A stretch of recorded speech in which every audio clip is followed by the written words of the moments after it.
Allen. David Beret, founder of 40 Days for Life, will also speak.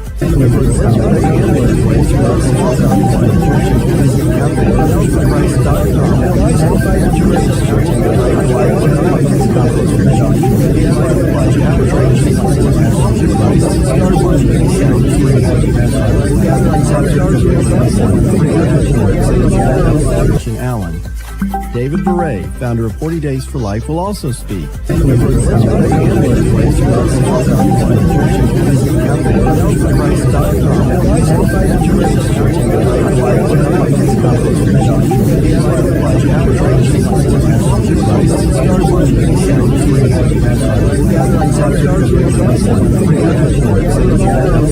Allen. David Beret, founder of 40 Days for Life, will also speak.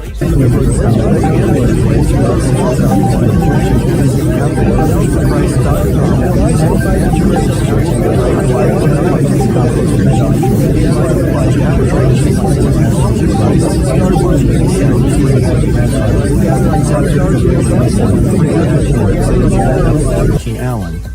David Beret, founder of 40 Days for Life, will also speak.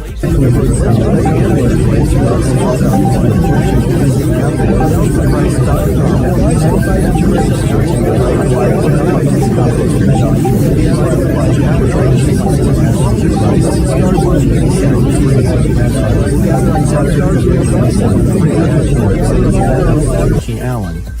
David Beret, founder of 40 Days for Life, will also speak.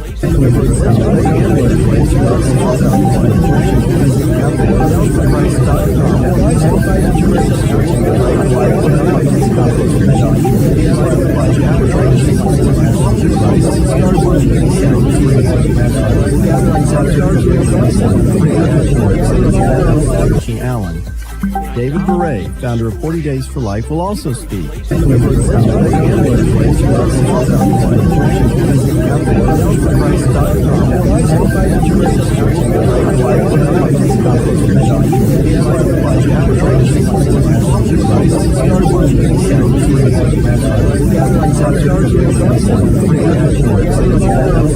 Allen. David Beret, founder of 40 Days for Life, will also speak.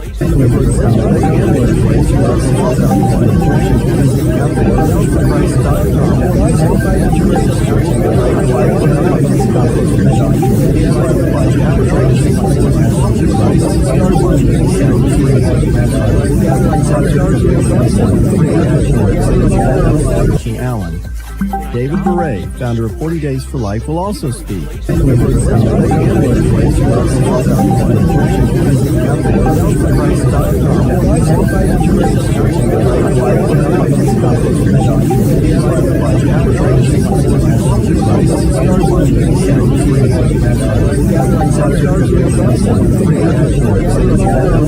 Allen. David Beret, founder of 40 Days for Life, will also speak.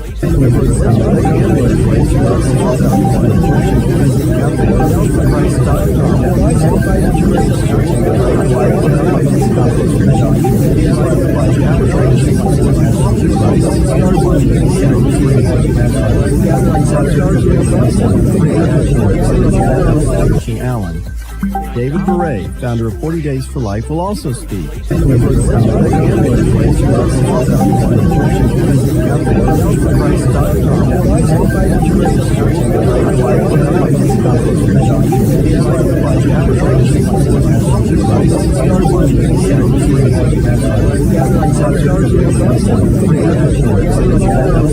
Allen. David Beret, founder of 40 Days for Life, will also speak.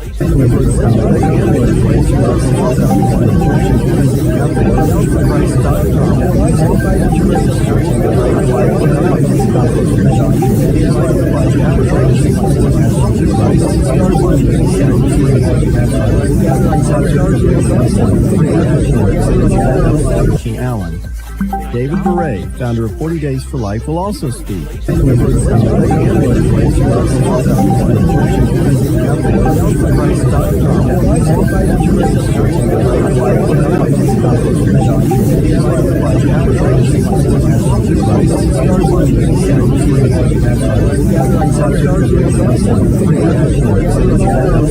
Allen. David Beret, founder of 40 Days for Life, will also speak.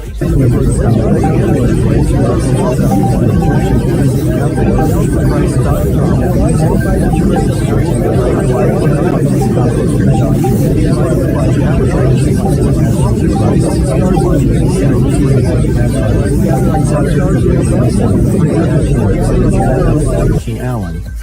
David Beret, founder of 40 Days for Life, will also speak.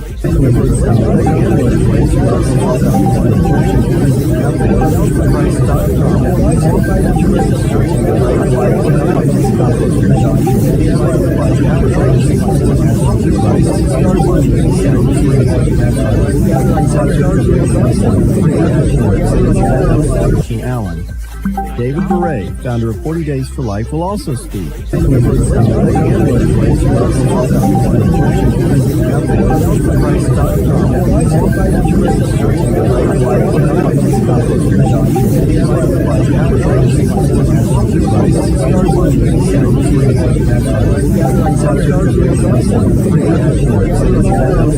Allen. David Beret, founder of 40 Days for Life, will also speak.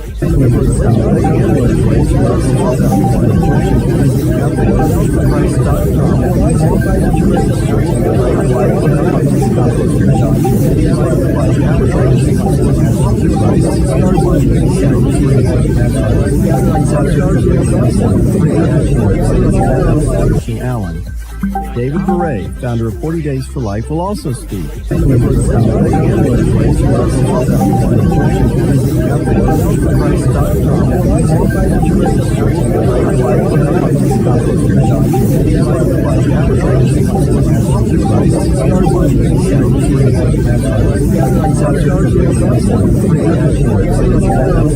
Allen. David Beret, founder of 40 Days for Life, will also speak.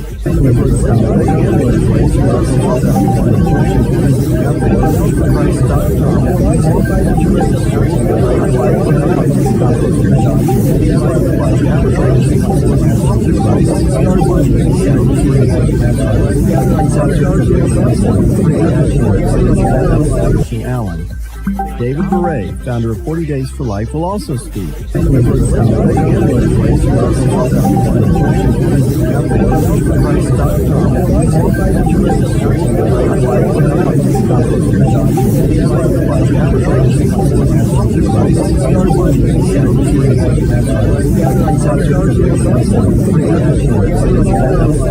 Allen. David Beret, founder of 40 Days for Life, will also speak.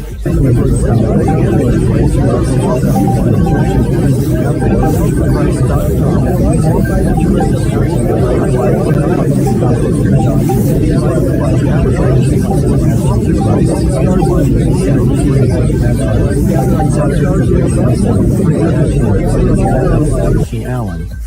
David Beret, founder of 40 Days for Life, will also speak.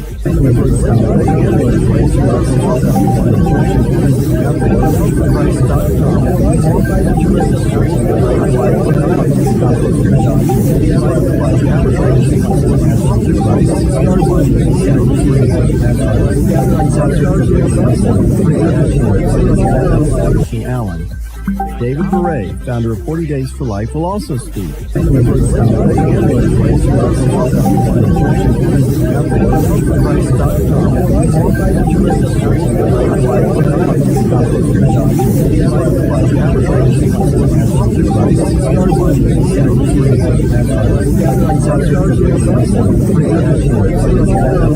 Allen. David Beret, founder of 40 Days for Life, will also speak.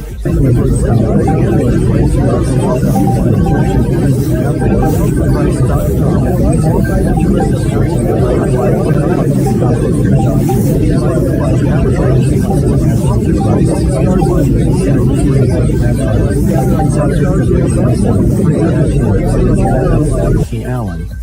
David Beret, founder of 40 Days for Life, will also speak.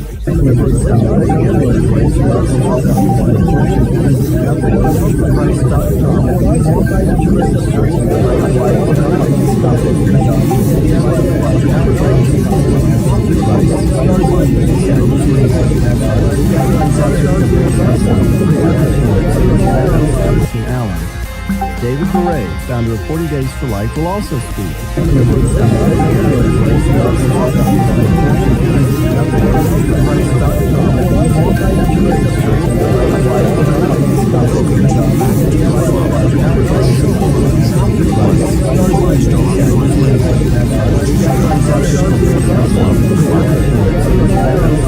Allen.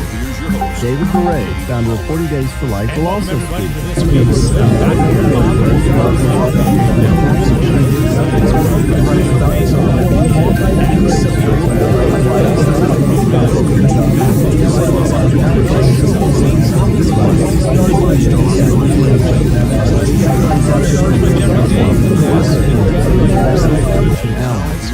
David Beret, founder of 40 Days for Life, will also speak.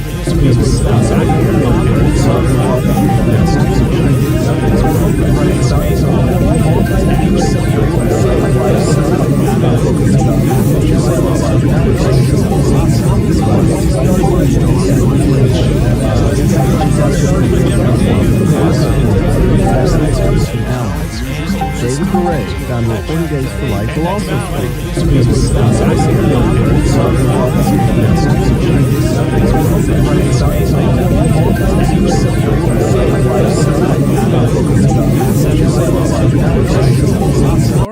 And most professional philosophers or professors would say that he is arguably the most significant philosopher since perhaps Aquinas, perhaps since Descartes. Some people may say Hegel would be in that category, and we'll talk about him in the program sometime as well. But let's talk about him. I'm guessing for most of you, you may have no familiarity with Immanuel Kant. Okay, you may have never even heard the name. You don't even know anything about him. Well, I think you're going to enjoy learning about him and also about how some of the problems in today's age can be traced right back to him. Things like German nationalism that led to revolutions, things like Marxism, communism, because Kant had a very, very significant impact on Georg Hegel, who lived right after him. Hegel undoubtedly influenced Karl Marx, and of course Karl Marx wrote the Communist Manifesto with Friedrich Engels, and things like political correctness and subjectivity, where we come up with our own kind of idea of truth. That's all Kant, and that's something that we're battling with in our culture today. So anyways, welcome, and this is an interactive show. I've got two wonderful in-studio guests, I guess you could say, permanent guests, but we also rely on you. We want to know where you are, who you are, and also what's on your mind with regard to the topic that we're talking about today. So if nothing else, by the end of this hour, you are going to be a lot more familiar with the philosopher Immanuel Kant than you are right now. So again, thank you for joining us, and we certainly would like to know who you are and what your thoughts are. In studio, the two that have kind of been riding this philosophical train here for the last year, in William's case, and Sissel much longer, Sissel Anderson and William Kirkendall. Welcome. How are y'all doing? Doing well. Yeah, we're doing pretty well. I'm just happy we're here. Now, Sissel kind of gets dragged along in all this philosophy, and I think you kind of enjoyed it to some degree, but I was talking to one of our volunteers who's here, Teresita, and I told her that you were on the show, and she said, "Oh, does she like philosophy?" And I said, "Well, she kind of gets dragged into it. I don't know if she likes it or not, but it's it was just it's kind of like part of my job. Do what Dave asks. Yeah, so come here and talk philosophy for an hour. So I represent the common person. Yeah. So now William is not your typical high school senior. He is homeschooled and actually is going to be going to the University of Dallas next year. He's going to be a political science major. And so I think a lot of politics have been influenced by somebody like Kant. So you do have some familiarity with Immanuel Kant? A little bit, yeah. Like I told you before the show, Dave, I do this year I compete in Lincoln Douglas value debate. And so it's a one-on-one debate. Our topic this year is rationalism versus empiricism. Which one should be valued higher? So we are studying a lot of Kant because he, merged the two together, and he has some things to say about, a priori knowledge and a posteriori knowledge and all of that stuff. So yes, I haven't gone deep into Immanuel Kant specifically, but I know a little bit about him. Yeah, and those just to kind of define terms, a priori would mean, and let me see if I can say this in a real simple way. Oh boy, it would be okay. Let me. It's this complex. If I explain this and you can understand it, not to say like you're like don't typically grasp this, but you represent kind of the average person of an intellect, right? Okay, so a priori would mean things that we can know rationally before sense experience. Okay, so what do we know before senses? Okay, so some people would say the idea of 1 + 1 is 2. We would know that even before we see one apple and one other apple becomes 2. That it's kind of a priori knowledge that we have that kind of in our mind. All right, we don't have to have it demonstrated.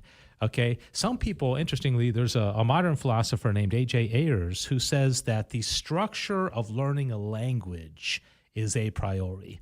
Okay, saying that kids pick up on language so easily that the words are the sense, kind of stimuli that they get, but being able to kind of put this, the structure of language together, he argues is a priori. You already know it. Okay. Interesting. Now, a posteriori that William referred to, that's what we know through sense experience. Okay. So we know, what, that a dog is how they feel only because of sense experience. That's not a priori. You're not born knowing what a dog feels like. You have to experience it. Yeah, we know that the sun comes up in the morning because of a posteriori evidence. Okay, we see it. Yeah. All right. So anyway, so those are some terms. Does that make sense? I'm going to confuse the term. I'm going to tell you that now. They need to change those names and make them a little bit different. Yeah. And now, and Ty and William refer to rationalism and empiricism, and those are very related. Rationalists would just believe that most knowledge would come a priori. It's from the reason, and the empiricists would say knowledge comes from the senses. Okay, so what we experience, and really, it's a combination. I mean, and that's what Aristotle would say, and then it's really when Descartes came along and did the whole "I think therefore I am" that he kind of split them. He split the mind and the world into two substances. Yes. And so that we can blame Descartes for all of that. Yeah. So, Thanks, all right. bro. So, thanks so much. So again, thanks for joining us. And I would like to know right off the bat if you're watching this right now. Buddy's watching. Oh, good. Now, Buddy actually contacted me earlier today and had a very good question, which we'll get to. And I also heard a very interesting and intriguing question that Tim Mott brought up on Catholic Drive Time this morning, which is a little premature to mention it now, but we'll get to it in just a moment. Well, maybe not. I talk about all this influence of people like, Kant and Hegel. We'll talk about Hegel one of these days as well. He was very influential. Philosophy of history. And so Tim said, are these philosophers really that significant, or is the culture already changing and they just kind of jump on the wave, and they're the ones that maybe write about who it? sets the waves of culture? Yeah. Who is the architect of change in the culture? I mean, it's I would argue that it's philosophers, I think. And then and Tim also said, because I told him that for Christmas I got two of the most difficult philosophical books to read. Ooh. I got Hegel's Phenomenology of Spirit, and then I also got Heidegger's Being and Time. Okay, and those are really tough. And so Tim was asking, so if these things are so hard to read and most people never read them, how can they be so influential? If nobody knows who they are, why do we give them so much credit, and so much of their writing is so hard to read and very few people? That's a really good question, actually. Yeah, that's why it's kind of weird. Yeah, because you can think about someone today is most likely not going to read anything like that. Right. Yeah. But there's some philosophers are great writers. Okay, Hegel was a horrible writer. Kant was a horrible writer. Heidegger was a horrible writer. Augustine was a beautiful writer. Plato was amazing. You probably read some of Plato's I've read dialogues. I've read like a couple sections of his Republic, but that's about it. Yeah. I mean, I'm sure I'm going to read more at the University of Dallas. But Yes, you will. Without a doubt, Yeah. you're going to read more at University of Dallas. So Nietzsche was a great writer. Schopenhauer was a great writer. Some of these not so great philosophers just happen to be really good writers. Kierkegaard was a great writer. Jean-Paul Sartre, he was pretty much a horrible guy, but he knew how to write, and he was very popular. And so Thomas was not a good writer. I don't think anybody would say that the Summa Theologia is a page turner. I just can't wait. And you're just like, I can't get past the first page. I know. I mean, I don't think anybody would say that this guy was such a gifted writer. I mean, he was organized and very technical in his language, but I wouldn't say it was a great writer in the traditional sense. All right, so we have a PowerPoint presentation that I'm going to go over, and I have some questions as we go through this. Let me pull it up.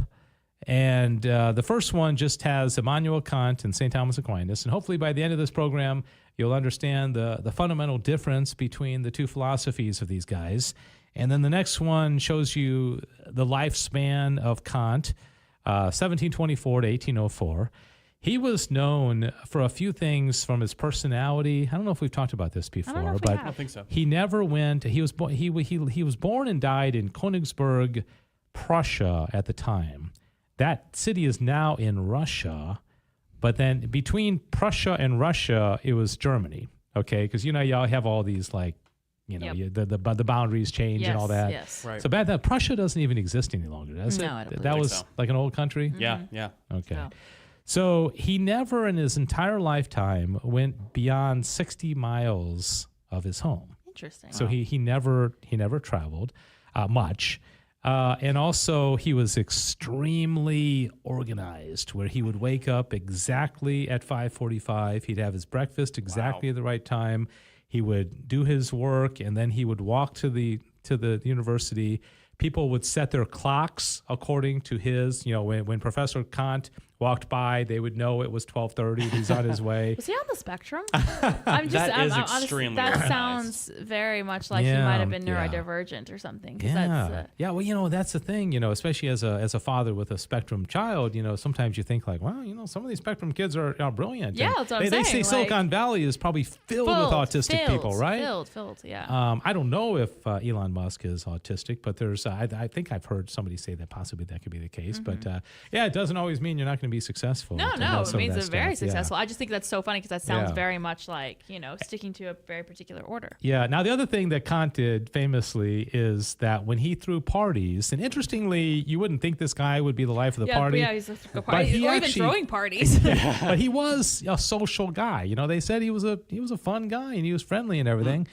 But he would organize the party and say, okay, for the first 30 minutes, we all have to talk about, like politics. For the next 30 minutes, we all have to just kind of tell jokes. For the next, and everybody had to follow sounds so his un- order. that Okay, sounds could you very imagine? Would you unrealistic. want to go to a party like that when they're like, It's okay, like, look, okay, it's now where it's no more funny stories. Now you only have to do this now. And yeah, that'd be so funny. Yeah. Because, things just, not that you can't have organization and parties. Like, okay, now we have dinner and now we play this game, but you don't control the conversation. yeah, Right, yeah. right. But when you're Immanuel Kant, You and do. you do, okay, Yeah. and I guess He's like, it's my party. I'm going to do what I want. and if you don't like it, then don't come to my Leave. parties, right? Okay, the next slide has a picture of 4 men on it, and these are 4 really, really significant influences on Immanuel Kant. Fabulous hair. And I know, isn't that great? Back in the Enlightenment, they had great hair, didn't they?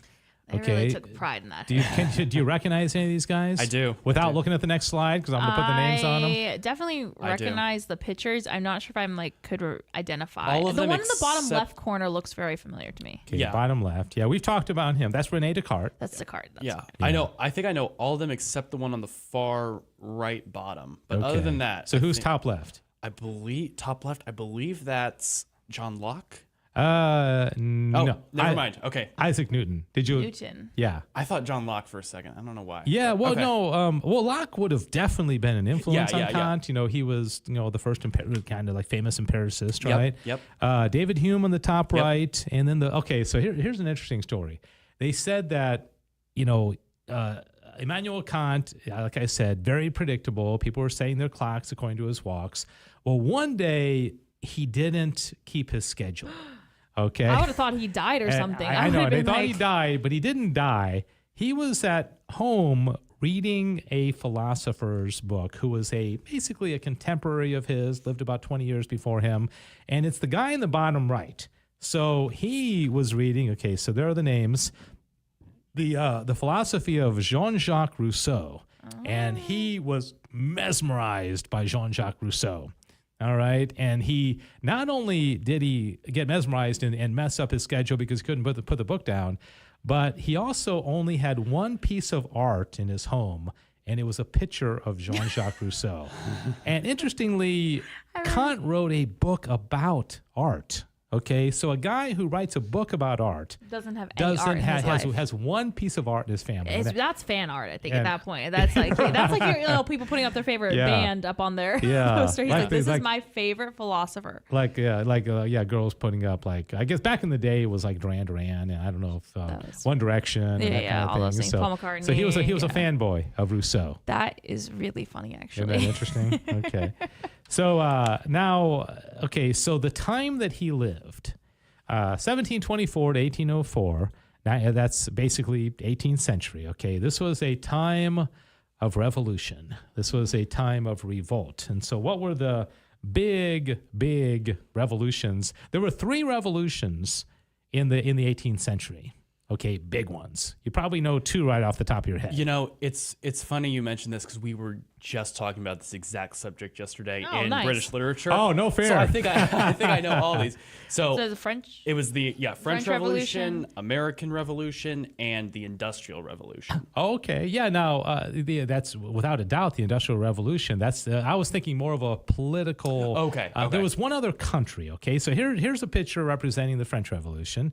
1789 is when that started, and then we had the American Revolution. And then, do you see the flag on the bottom left? This is a country who had a peasants' kind of a slave revolt. Do you see that Like flag? a strike or something. Yeah, and they you go to the next one. revolted, and so I wonder if anybody out there that's watching knows which flag that is. And believe me, I would not by any the part means. in the middle is so tiny. I know, hard to see I know with that that. that's the flag of Haiti. So there was a Haitian revolt, and then the last picture kind of represents the Enlightenment. The Enlightenment, by the way, most people would say ended with the beginning of the French Revolution. Okay, so in 1789, We ended all of our enlightenment. That's the at that point. well, I guess, but they probably would have said that's the culmination because liberty, fraternity, equality, like everything the Enlightenment figures wanted, it finally came to. In fact, Kant was so excited about the French Revolution. He was most intellectuals supported the French Revolution. Now, the French Revolution started in one way, but then got really dark with the Reign of Terror. Do you think most intellectuals would have supported the American Revolution too? Yeah, I think so. The American Revolution was inspired very much by John Locke. Right. And I think Rousseau might have been influenced as well. But it's interesting because it was a lot of English, philosophers who would, and especially John Locke, who was the first empiricist. I mean, so this guy is big time. I mean, he was really very famous on 2 different fronts. Yeah. Okay. There's an interesting distinction between the American Revolution and the French Revolution. Something we were talking about in my British literature class yesterday. That the American Revolution was based off of, we have these God-given rights, life, liberty, and the pursuit of happiness. And then the French Revolution was based off of, what did they call their Declaration of Independence? The rights of man? The rights of man. In fact, may I say something? I'm sorry. Yeah, go ahead. This is why I think you're going to smoke Sissel, is because the trivia questions today are about those 2 revolutions. And he's been studying it this week in school. Finally, Sissel's going to go down. The only thing I'm going to have going for me is if it's about the American Revolution is anything I remember from the Hamilton musical. All right. Well, you'll probably do all right. So anyways, I interrupted you. I'm sorry. No worries. the funny thing about the the Declaration of Independence for America is that God is mentioned, I believe, 4 times in there. In the French Revolution's Declaration of Independence, I don't think they mention God once. It's all based off of man. It's just based off of that person, that thing we've been talking about, the what Nietzsche talks about, the the Superman becoming a god. Yeah. Right. Man transcending himself. Or, Exactly. I mean, but it's all humanistic. It's all temporal. Yeah. There's no. Right. Yeah, I mean, I think that's the main difference between the two revolutions Right. and Declaration of Independence. Right. I mean, the French between the Revolution states. was putting nuns and priests to death, Right, and right. Louis the Yeah. 16th and Marie Antoinette. They probably weren't, perfect, but Right. I think they were associated with the church, and so that's why You don't hear about the Yeah. same bloody and terrible stories about like obviously there was a lot of bad things in the American Revolution because it was a war, but it was very different. Yeah. The Well, way the it's- war was done. I Right. think, with the and William, you're going to probably know a whole lot about this better more than I do, but the American Revolution is, of course, a group of colonists looking for their liberty, and then basically being attacked by the country that didn't want them to be Right. independent, right? Right. Whereas the French Revolution was a revolt. It was from bottom up, Right. and then they basically attacked the leadership, Right. The church, the leadership, And not they- just like we want to do our own thing. It was, Yeah. we Yeah. want to Attacking tear the it all down. hierarchy. Yeah, Yeah. and I don't think. We want it all to burn and start Yeah, over. and they just took over. I mean, Right. I think it would almost be like the colonists traveling over to England and destroying that. I mean, it was very aggressive on the. I don't know. That's at least my take on Yeah, it. So the difference there is that the American Revolution was a revolt against a king who was across an entire ocean. Mm-hmm. So it didn't really make any sense that he'd have like jurisdiction over these places that are a sea away from him. But yeah, like you said, the French Revolution was an uprising against a government that the people had authority over, and those people didn't like the authority. Now, of course, like we were talking about in class yesterday, of course there were bad things that the king was doing that may have been unjust, but the answer to that the answer to that problem or the solution was probably worse than It's what not. was Yeah, it's not. currently happening. You shouldn't stoop to the levels of that. Right, If you're right. trying to actually win on your side. Exactly. And exactly. to kind of talk about something that's much more modern, I was having a conversation with a guy the other day who was at January 6th. Oh, really? Okay, and he told me, and he brought some of his kids with him, and he told me that it's come out now that the government has said they're going to start going after anybody who was there. And not Really? even if you went in. Anybody, so geez. all these people Gosh. who were there are, including my friend, are thinking like, oh, holy smokes! I mean, Yeah. Are they going to come after me? And so the reason I say that is because I think the government saw what happened on January 6th as almost like a little Bastille, like a tiny. They called it an insurrection, right? Yes, yes. And I think they're afraid, like, whoa, if there's that movement within this country to kind of go into the DC, and I think that's why they're reacting so strong, is that they see that revolutionary spirit within our country and saying, if Yeah. it could be that small on January 6th, they could take over. Right, and I mean, this was not something that like you hear about a lot, but I think like a short period of time after that happened, January 6th, didn't they put up like barbed wire all along the Oh, yeah. Capitol, and Oh, they yeah. didn't let anyone like in or anything? So yeah, it's very it's very similar to what you kind of saw back then, for sure. All right. So anyways, if you are watching, and we know there are some out there watching, we'd love to hear from you. And I think we've definitely picked a topic that plays into William's strength today, yes, didn't we? You did. which is great. So let us know if you have any questions or thought. We want this to be very interactive. And if you want to just kind of hang out and not say anything, that's perfectly Buddy fine has stepped away as to well. go fix a sink, so we've lost him okay. temporarily. He says he'll be back though. All right. Very good, buddy. Thank you. Okay. So the next thing is just some of the influences from a philosophical standpoint. And the first person I have up here on the top left is Plato. Okay. So in order to understand Immanuel Kant, you have to understand Platonic forms, okay, the realm of forms. And I think we've talked about this before, Yep. the allegory of the cave. Does that, did you Oh kind of, yeah. you remember that? Yes, I just think the word Platonic. I know you're meaning about it. Like, wait. Is there any correlation between that and like when you say something's platonic? Oh yeah, definitely. Okay. Definitely. What was that? Yeah, no, relation that like? does. Okay, so Sorry, you said the word and I was like, I know what you're saying, but all I'm hearing in my head is like no romance. Yeah, no, Yeah. it fits in very much so because the Platonic forms means that Plato believed that the things that we experience down here below are shadows of the reality which is in another realm. Okay, so for the classic example is you see a dog. Okay, now Plato would say you're only seeing the physical qualities of the dog. It's a shadow, but the real dogness, the ideal dogness, is in another realm. Okay, so we don't have contact with reality down here, and he splits them. So to answer your question is that this is a difference between physicality, like a platonic relationship would mean that it's not physical, okay? Because the platonic forms are not physical. It's more of like in a spiritual realm. And so if you had a platonic relationship with a guy, then it's more on an intellectual level. Sure, right. It's in the realm of forms. It's not physical.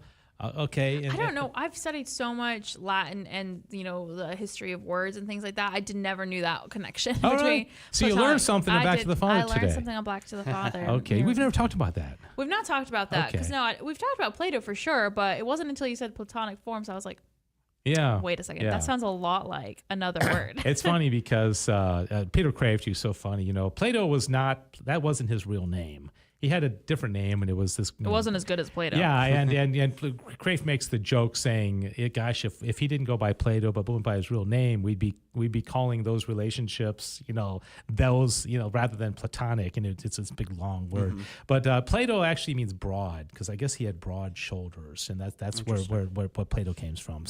Did he come up with that himself, or did someone else come up with that? The name? Yeah. I don't know.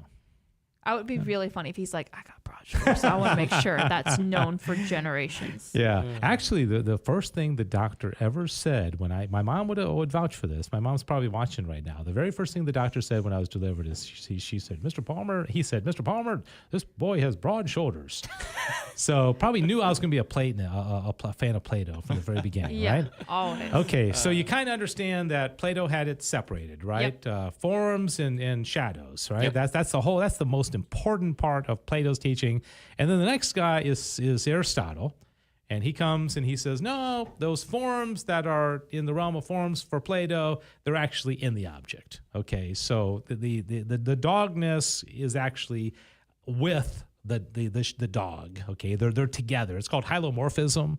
It's like you merge those two together into one thing. Okay, so that's which means that we can come to know things by the term that Aquinas uses is abstracting phantasms. We can abstract the form. Okay, Love talking about abstracting phantasms. and then the next picture is Augustine, and he comes along, and Augustine says, "Oh, those forms that Plato talks about, those are in the mind of God." Okay, Yeah. so We're you slowly take getting closer. We're chipping yeah, away. you take the Platonic realm of forms, and that's actually God. So God knows all the forms, and then Aquinas would say, okay, so then now when we actually are able to look out in the world and experience the world and abstract it, we're actually coming to a greater knowledge of God through His physical world, right? So that's just a background. This is all leading to Kant, and then the two pictures. René Descartes is kind of the classic rationalist, and then David Hume would be the classic empiricist. And you were saying that you've learned now that Kant kind of brought those two together.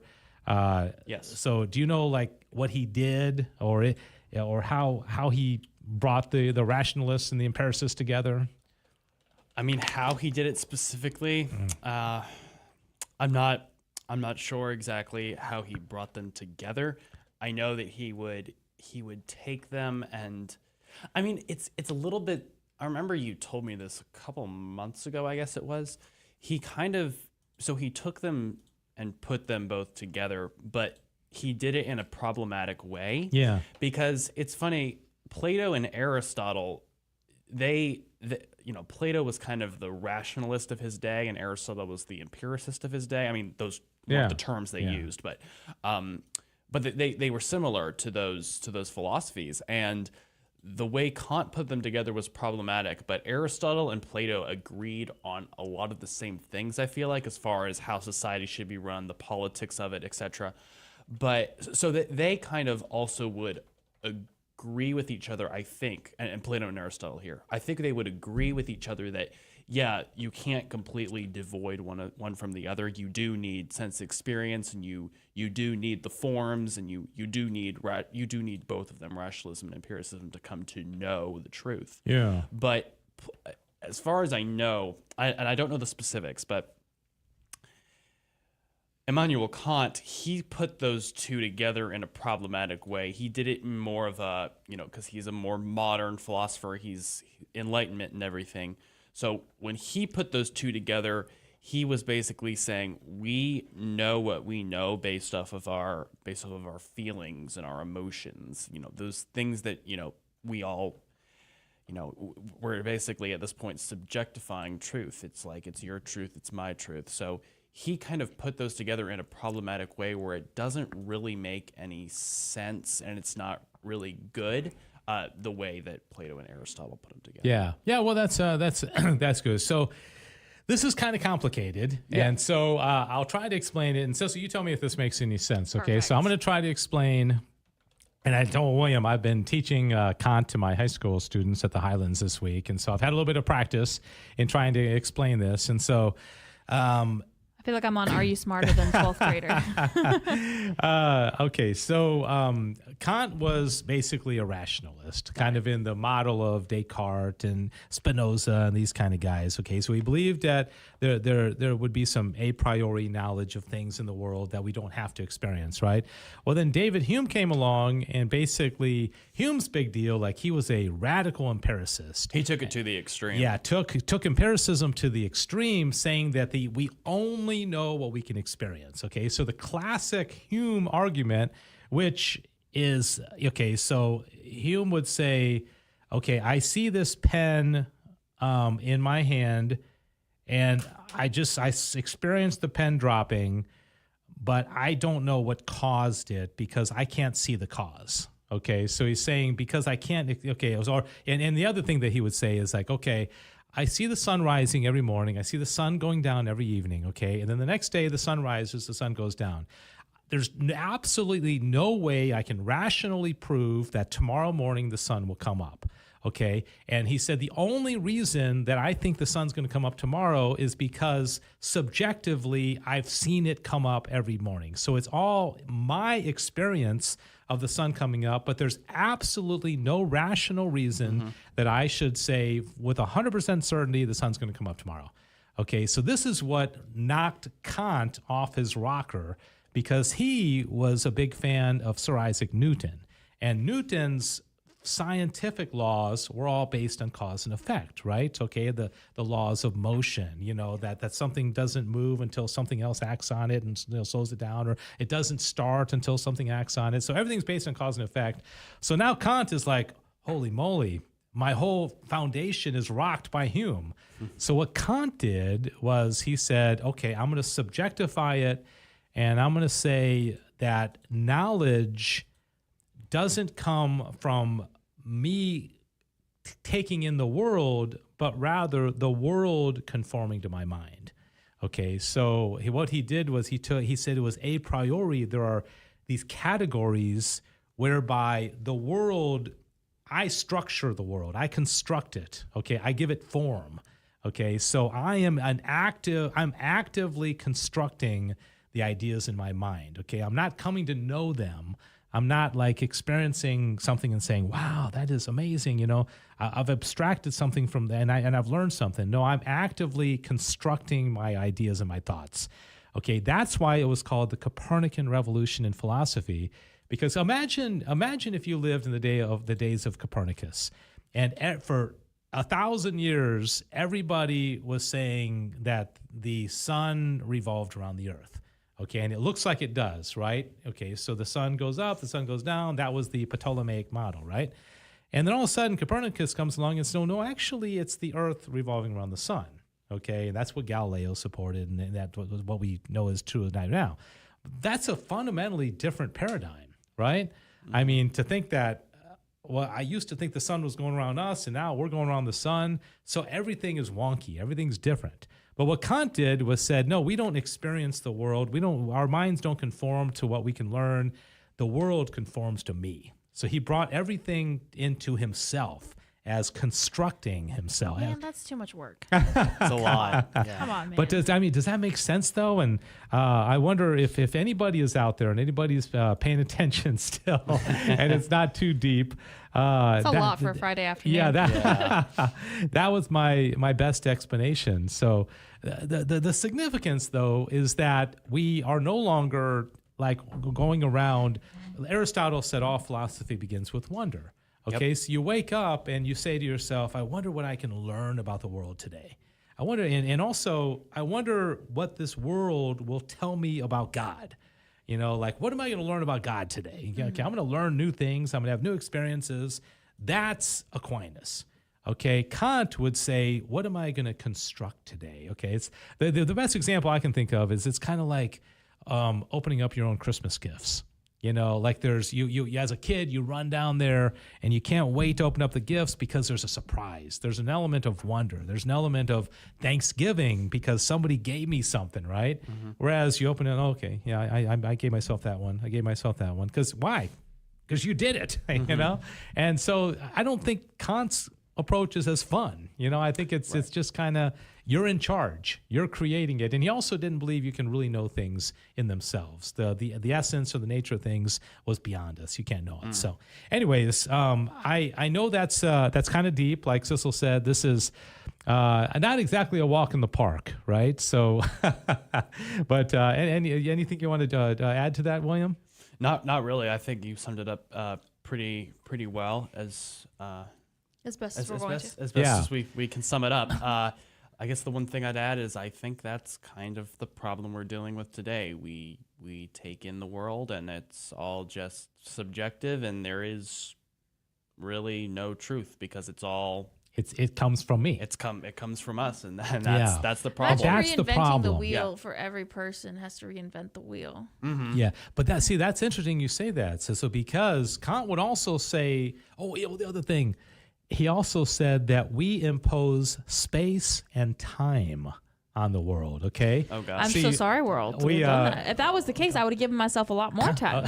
So, like, for example, I'm looking at William, and he's to my left, and you're to my right, okay? Kant would say that it's my mind that basically is placing you in space, okay? It's not that I put you there, but it's not that I'm experiencing where you are. It's my mind has constructed that paradigm, whereas William's to the left and Cecil's to the right, and even the time I'm imposing. Okay, these are forms that I impose. Okay, I don't experience time and space; I impose it. Right, but like, where is God in the equation? Okay, that's what I'm like. Is God in that equation at all in Kant's philosophy? Yeah. If he's Kant, not, then Kant was born into a Lutheran pietist family. Kant was kind of, I don't quite know. He lived and died, as a Christian. So he did believe in God. I don't think he ever officially refuted his faith, although he was a little critical of his upbringing and his pietist tradition. But he did not believe that we could prove God's existence. Okay, he had this thing called phenomena and noumena. Okay, noumena would be the thing what a thing actually is. Okay, so we can experience dogs, we can construct the form of a dog, but we can't know what a dog is. Right. Same way, we can't know God, that we can't know that he exists. They did deny it. But at the same time, he didn't think any of like Aquinas's proofs to the existence of God would be legitimate. He didn't like Anselm's ontological argument. He's like, and somebody like Ludwig Wittgenstein, who's a more modern, language philosopher, took that same like philosophy and said, we shouldn't even talk about it. Wittgenstein would say, don't talk about God or angels, because it's so beyond anything that you can't prove it, you can't see it. Interesting. Yeah, don't talk about a human soul. You can't see it. Don't talk about forms. Plato's realm of forms, that's ridiculous. Just throw it out. Can't talk about dogness. I can't see a dogness. I can see a dog. Yeah. So I mean, it's true. We're not going to ever be able to understand everything or completely understand the supernatural. But I don't know if like completely throwing it out and never.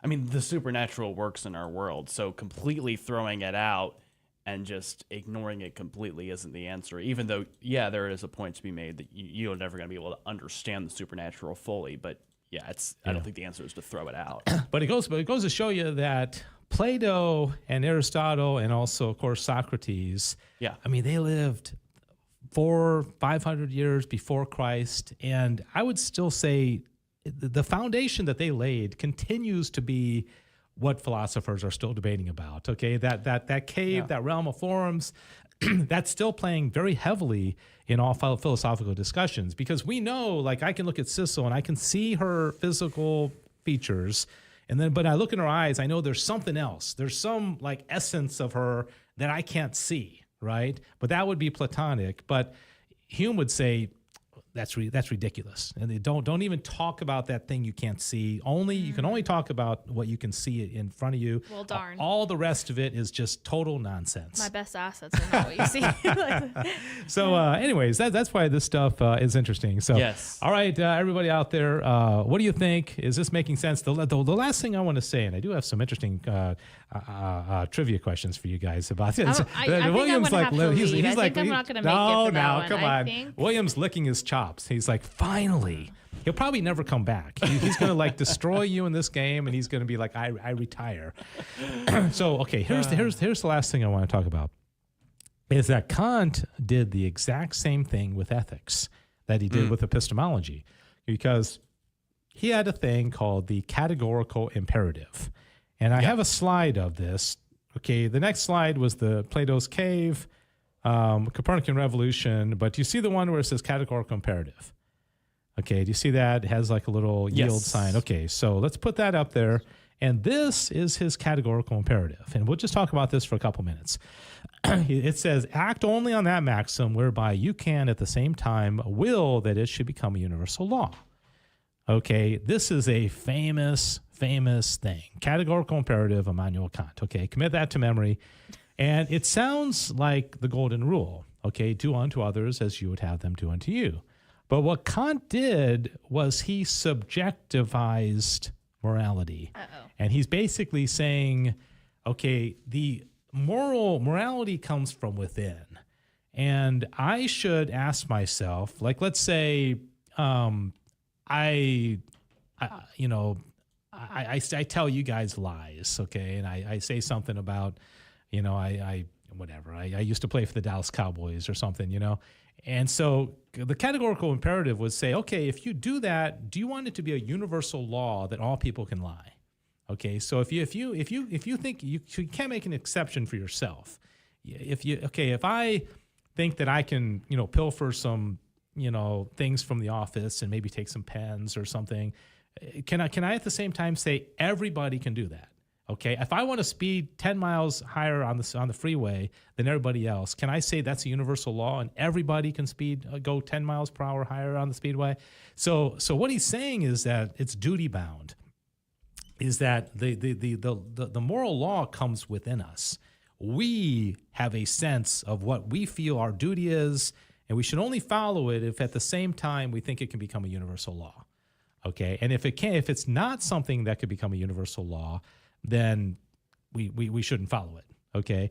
But he also said, I don't need the 10 Commandments. I don't need a church. I don't need the Bible. I don't need anything externally telling me what to do, because the law comes from within. So he's essentially arguing you don't need authority because I am the lawgiver, basically. But again, going back to the time he lived, what was everything in the world was anti-authoritarian, right? Exactly. The revolutions were all happening around him. And so he's saying, forget the church. Like, go all the way. Yeah, the law is within, okay? Right, the law is within me, and truth is within me. Truth is not out there for me to discover. Truth is not forms within material things like Aristotle and Aquinas said. The truth is being constructed by my mind. Okay, so in both ways, Kant made it subjective.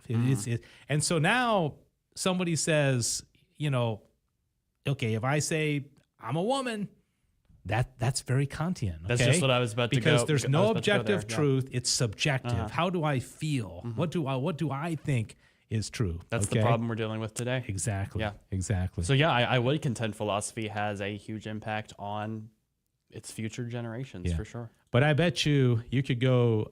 I mean, I could poll 1 million people in America, and probably if 2 of those people have read a critique of pure reason, I'd be surprised. Okay, nobody is reading this stuff, but what happens is it filters down through the academia, the universities, and that kind of stuff. And like I said, he had a huge impact on Hegel. I'm going to spend my whole weekend studying Hegel because that guy is so interesting. Okay, really, really interesting. I don't agree with these guys, but it's very interesting. Okay, right, yeah.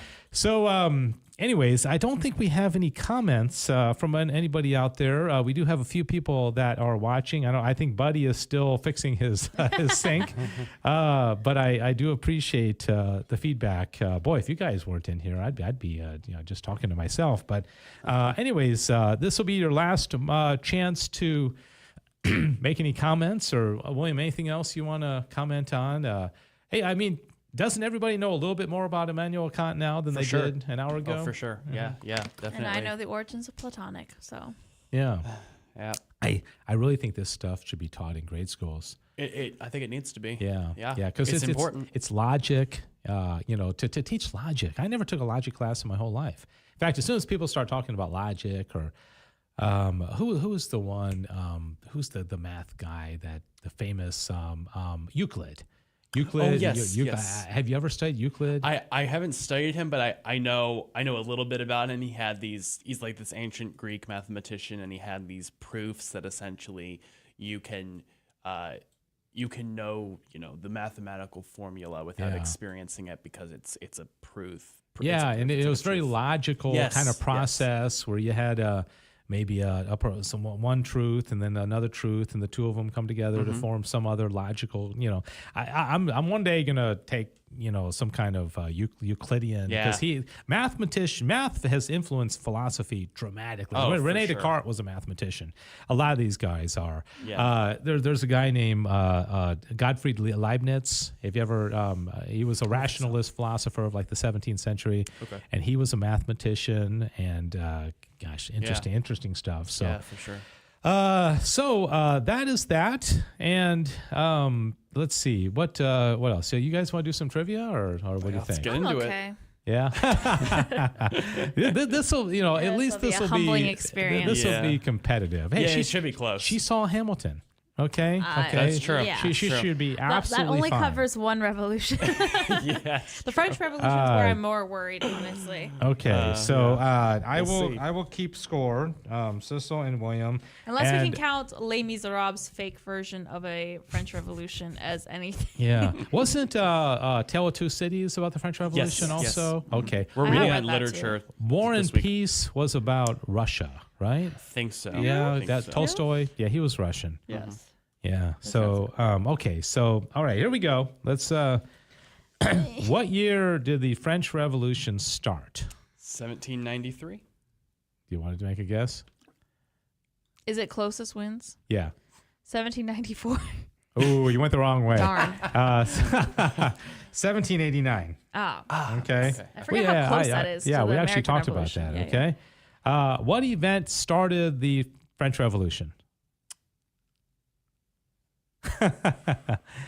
I oh, know. I just don't. like, the specifically know. storming of the Bastille. Oh, I thought you were talking about what event triggered the Oh, desire yeah, for have you that. heard of the that's storming what of the I was Bastille? kinda- Yeah, that's what no, I was I going knew with. that, but Yeah. I was thinking Yeah, okay. what Yeah. was it like Okay, that well, happened? what was the Bastille? Like, what was its what kind of a building was it? Was it a church? No. Was it it a- the place where like the king was and A everything? treasury? No, Something? no. It was a prison. Oh, right. Yeah. The Bastille. So it was the storming of the Bastille. I'm pretty sure. Okay, so that weren't they releasing political prisoners or something I like think that? so. Yeah, I think yeah, they that stormed makes it sense. because there were They people wanted serving people out. time, right? Yeah. Okay, so a dark period during the revolution characterized by extreme political violence and radical measures was called The Reign of Terror. Whoa.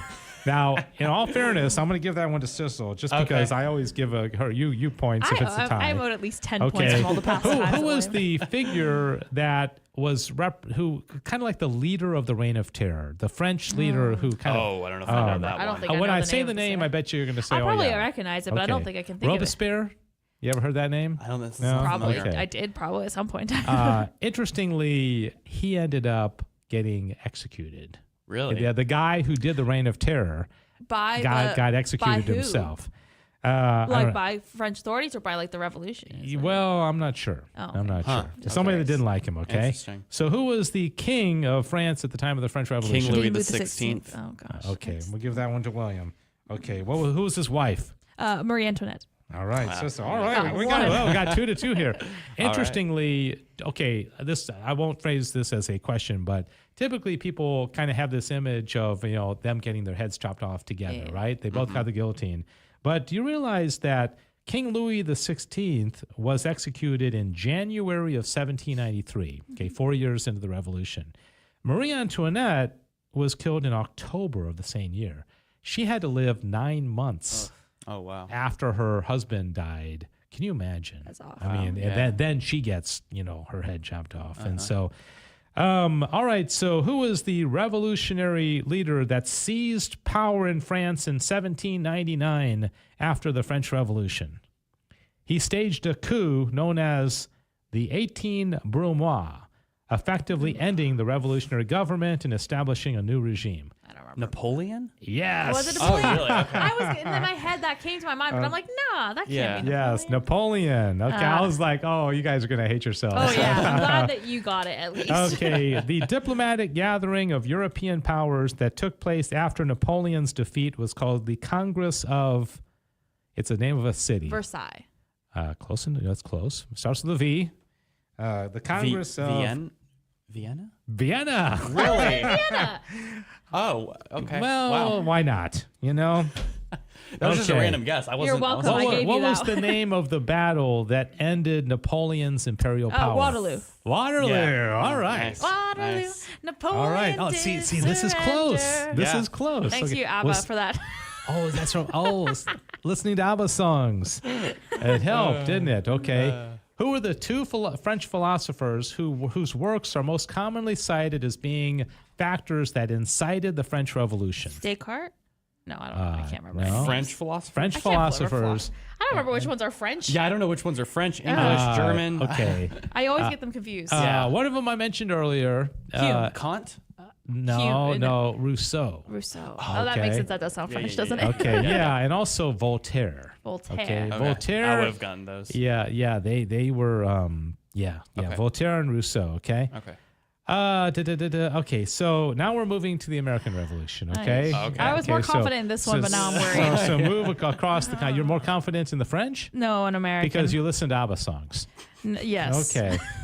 Okay. Which English philosopher inspired the American Revolution? John Locke. Locke. Oh, come on. That's so Oh. annoying. That's so annoying. We just did I this. know. We just did. Okay. So William has taken a. Okay. This English writer wrote a book called Common Sense in January. Thomas Paine. Okay. That Gotta is give from- it to Sissel. Thank you. Sissel. Yes. Fair enough. Okay. Hamilton line. Okay. At a time when most literate citizens only read the Bible, Paine used biblical language to define the necessity in removing the yoke of British sovereignty. Okay. Really quickly, if I say a quote from Thomas Paine, the book, can I get No, you get no an extra points. bonus point? No. No extra points. No. Well, but you can say the quote now that you've teased We it. hold these truths self-evident that all men are created equal. I thought that was Jefferson. No. Wait. That's in the. That's Oh, you're right. Declaration of No, Independence. no, no. Yeah, No? that's the Oh, Declaration of that's right. Independence. I'm thinking about it. Mixed. Never mind. There's another quote from Thomas Paine. I can't remember now. I don't think I can trust you No, anymore, Sissel. I mixed that up. My brain. My little Okay. brain. All right. Okay. So moving on. While George Wait, now I gotta look this Washington up. would emerge from the war as America's greatest hero, this man entered the war as America's most celebrated citizen, a successful printer who went on to dabble in electricity. Oh, and Benjamin other- Franklin. I said Ben Okay, first. we're gonna give it to Sissel. It's 5-5. Oh, boy. All right, this is really exciting. Okay, are you all enjoying this out there? None of you are commenting or giving your your answers. We're but, just so enthralling that okay. they don't want to. This man is most famous for his midnight ride to Oh, Paul inform. Revere. Ooh, I- Cicero. I think so. Yeah. Okay, inform the patriots of the coming of the British. Yet he was also a talented silversmith whose hobby was dentistry. Okay, Who has a hobby of dentistry? Like, that's not a hobby. Yeah. That's not like knitting. Yeah. That's a career. That's a trade. Well, back then, that's the way they He's like, rolled. let me just experiment. Who wants to be an experiment on your teeth? Let me just see what works. They had some pretty sketchy dental practices at the time. Yeah. Do you mind if I do just kind of an experimental? Yeah. Let me just I'm gonna drill into your mouth. Yeah. Well, what's that really painful thing called? No, they go to the dentist to get a root canal. Root canal. Yeah. Can I'm just experimenting. It's just a hobby. I just think that like if I do these things, I melt some rubber into your Yeah. Like I'm gonna be like a hobbyist, like astronaut. Yeah. Like, just I imagine reading kinda someone's dabble. bio being like their career is a bank teller, but they dabble in space exploration. Well, yeah, I mean, I guess you could study it. for sure. But okay, that's a good point. Okay, I don't think I know the name. how of this many person. copies of the original Declaration of Independence were printed? 100? Okay, They're you said closer. 4 Okay. or 100? You want to change your answer? I would like to change mine. 101. Oh boy. Okay, 200. Yes. Oh, Wow. I don't know why she I is said 4. invincible. My Wow. brain, I She's was invincible. thinking something Wow. completely. Okay. Okay, the First Continental Congress met in what city? Pennsylvania? City. Philadelphia. Oh, You kind of totally gave me that one. man, you would have gotten it too, wouldn't you? Oh man. That's the name of the state, not the city. Okay. man. The colonists who were loyal to Great Britain during the American Revolution were called what? Whoa, why can't I remember? It's They had two names. Get either one. Okay. loyalist. Yes. Loyalist, and what was the other one that they called themselves? The Tories. Tories. Yeah. Wow. She came. Wow. She's bringing That's it. impressive. Okay. She's making her very nervous. Yeah. Okay. Very She's stressed feeling the heat. I went in with this like I'm gonna lose, and now I'm actually have a chance. Okay. This lady was an American scout, a colorful figure, and a legend during the decades surrounding the American Revolutionary War. I know this Oh my person. gosh. I just After can't remember the her name. husband was killed at the Yeah, Battle yeah, of yeah, Point yeah. Pleasant, Oh, she what's her served in name? the war wearing male dress. Yes. Took Yeah. up know a all about rifle. her. What's her name? Oh Okay. come on! The only name that's literally coming to my head, and I know it's not right, is Betsy Ross because she's the flag lady. What is this? What is her name? Emily? No. Anybody out there know? Sarah? I'm just trying to say names until it just jogs throwing me. names out there. Huh? Joanna. Joan. Anne Bailey. Does that? Sort of. Yep. Yeah. Yep. I yeah. definitely know. Okay. I think I read a book on her, and that's so annoying. Interesting. How many British colonies formed the United States? 13. Okay. I was reading he's comments. back. I was reading comments He's and wasn't back. paying attention. Okay. Wait, you need to give me warning before you read. I was I actually know trying to because keep up with you're still comments. excuse. Are there comments? Yes. The That's people why are I was. That's people why are I was actually distracted. commenting. Well, Lee Owen says yes, enjoying the trivia, and then someone else said hi to me on another one, and I was saying hi, and I wasn't paying attention. Okay.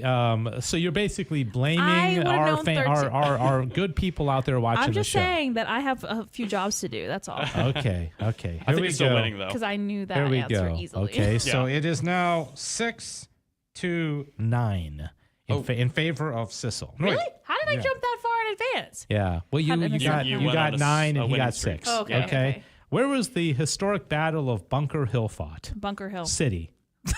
What city? Oh wait, no. not William is challenged with city state. Okay. yeah, So yeah, what city? Bunker Hill. Gosh, I don't know. Can you give us what state it's in?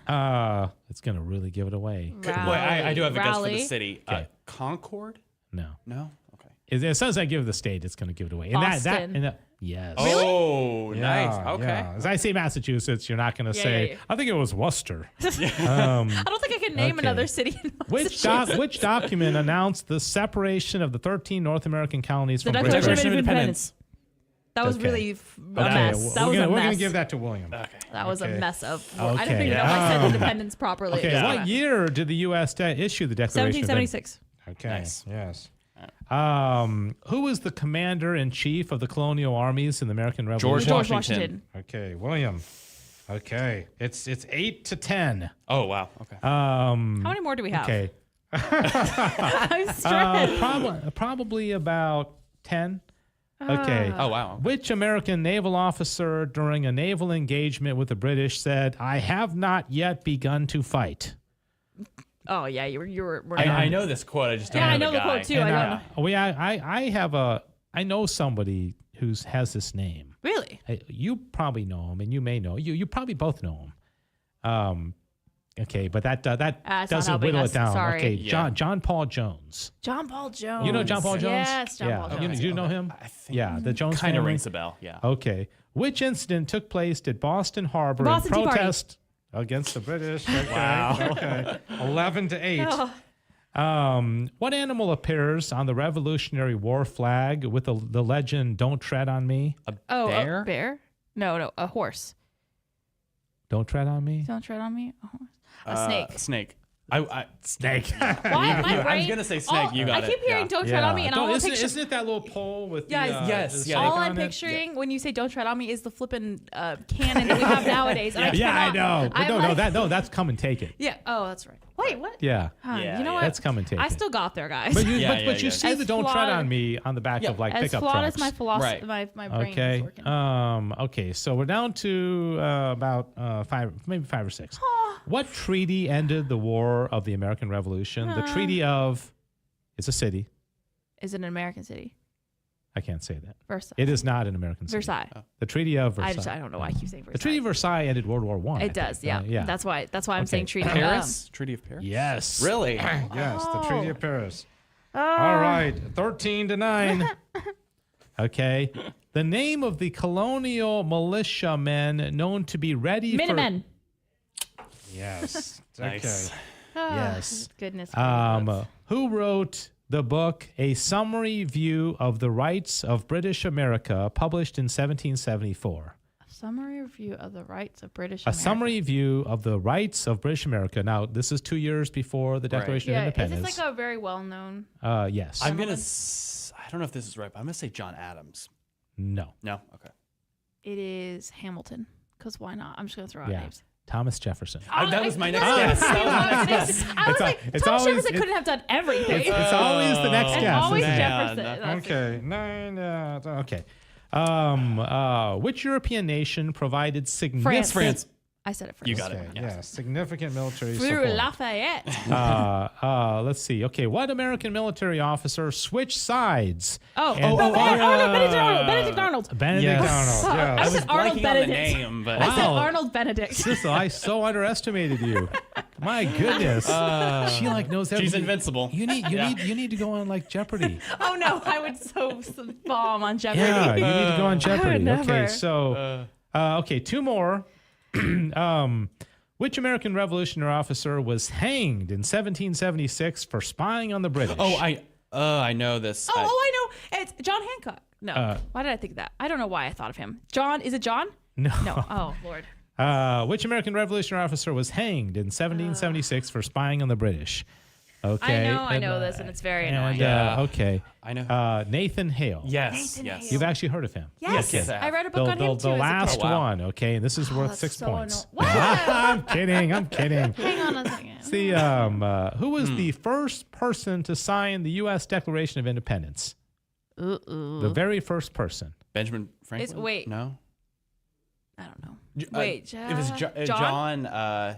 Did I say it a second ago? No, John Hancock. John Hancock? Yeah, that's why. I literally said. Yeah, because remember, that's the really That's big why. one. Don't Yes, know why my yes. brain Okay. was just like confusing these So two when you people see in the my head. Declaration of Independence, That's why his people is like say. his in the Maybe people center say is are really like, big. oh, will you give me your John Hancock? Yeah, right, It's your right. signature. And that's why he was the first I one was to like, sign. because I was so excited about shouting out John Hancock earlier. I don't know why. I know. I don't know why. Yeah.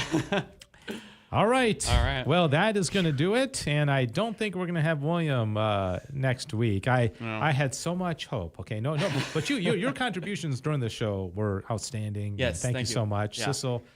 You were no slouch either, and you you. came on strong at the end with That's the what I do. trivia I come game. for the trivia. Yeah. I'm going to have to do like Kirkendall family history in order for William to win one of I don't know these. if I can even do that. What is Call William- his mom and what be is like, "Excuse William's me." mom's name? It gets like, wow, William 20, Cecil nothing. Oh, man. All right, that's going to do it. Thanks everybody for watching. Oh, I gotta go stop the stream. God willing, we are going to be back next Friday with the next Back to the Father. I don't know the topic, but it'll have something to do with St. Thomas Aquinas, sometimes a little tangentially, as we did today. But you got to admit, you know more about Immanuel Kant now than you did an hour ago, and you also know more about the American Revolutionary War and the French Revolution as well. God bless you. If you have any questions or thoughts on the show, email backtothefather@grnonline.com. Have a great weekend. God bless you. Have a good one.